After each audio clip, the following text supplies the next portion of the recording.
Hi guys, welcome back and hello if you are new. I hope all of you are having a fantastic weekend so far.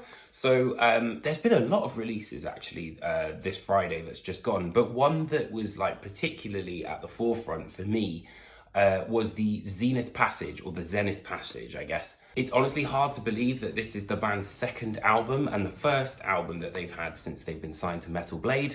But this is without a doubt one of the strongest technical death metal albums you'll hear this year. So without further ado, let's delve into the ZENITH Passage, Datalysium.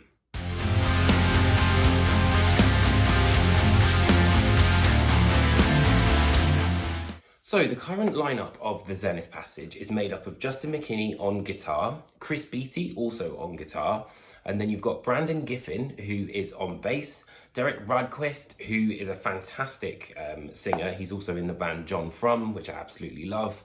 And then also Matthew Palazzo on drums. As you can imagine, they're all masters of their respective craft, so the playing on here is absolutely top-notch. But if there's one thing that's evident from the moment that this record is turned on, it's that the ZENITH Passage are one of the tightest units in technical death metal. The Axiom of Error, for example, sounds like it was straight out of Organic Hallucinosis era Decapitated, but...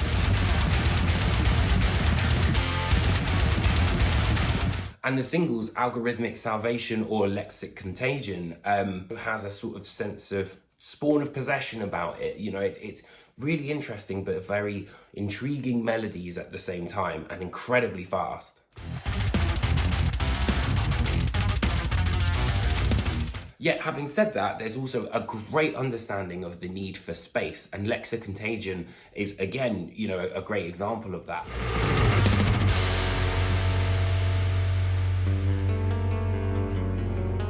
And the ZENITH Passage are also not afraid to hear silence. You know, there's moments where there's just kind of almost nothing. So it's the understanding of, you know, kind of silence but also space that I think really brings this up to another level for me where it comes to tech death bands. Div Inertia 1 and 2, you know, there are kind of two different tracks that have been split up, but really you could kind of have them as a singular song for about 10 minutes.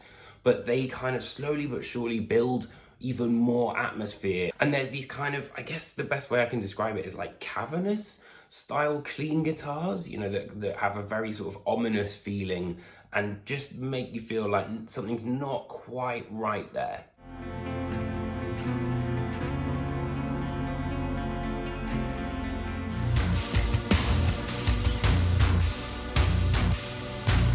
And synthesizers are also littered throughout this album, and you know, Algorithmic Salvation, for example, has it kind of as more of the bedrock of the song, whereas Deletion Cult literally opens the track with a synthesizer, and then you've got Automated Twilight, which, you know, kind of, I think builds the song mostly around the synthesizer in terms of melody.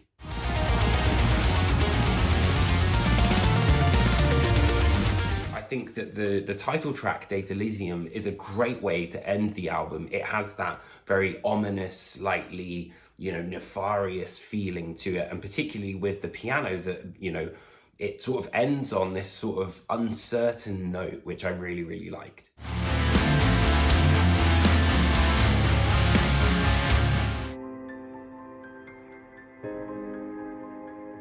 And the vocal performance on here is absolutely brilliant. You know, it ranges from like those classic all-out signature Derek Radquist growls. There are actual real singing parts where, you know, like clean vocals, which initially I was kind of like, ooh, I did not expect that. So it kind of acts as something that you may not necessarily have thought they would incorporate into it.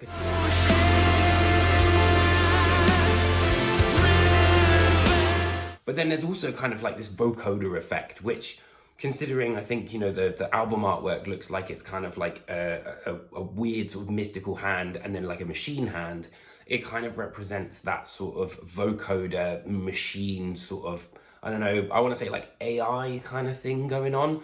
And it's kind of a little bit like, you know, Cynic's vocoder effect.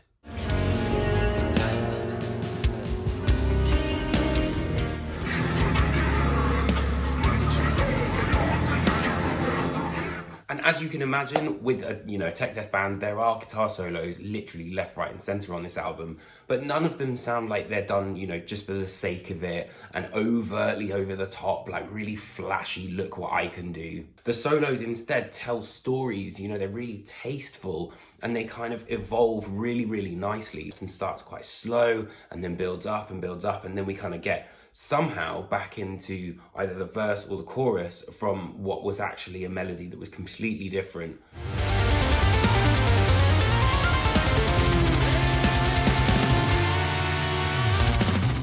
I would say in terms of negatives, the only real thing I would, kind of comment on is the fact that the tracks can bleed into each other a little bit, which I kind of found it hard to differentiate between some of them. But I think, maybe on the next album, it'll be interesting to see where they kind of start to go with this, like Datalysium kind of the title track.